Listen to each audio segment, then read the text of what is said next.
জনপ্রিয় ইসলামিক বক্তা মিজানুর রহমান আজহারি ওনার বক্তব্যে তিনি একটি কথা বলেন, মানুষ যদি শ্রেষ্ঠ হয় তাহলে ফেরেশতাকেও ছাড়িয়ে যায়, আর মানুষ যদি নিকৃষ্ট হয় তাহলে সে পশুকেও হার মানায়। আপনি কি কখনো দেখছেন যে একটি বাঘ আরেকটি বাঘকে হত্যা করে? আপনি কি কখনো দেখছেন যে একটি সিংহ আরেকটি সিংহকে হত্যা করে?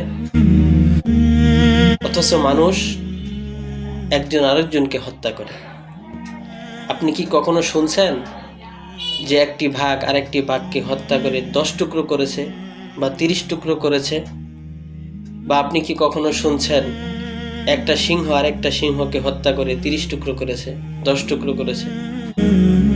অথচ মানুষ সে একজন আরেকজনকে শুধু হত্যাই করে না, হত্যা করে 10 টুকরো করে, 30 টুকরো করে।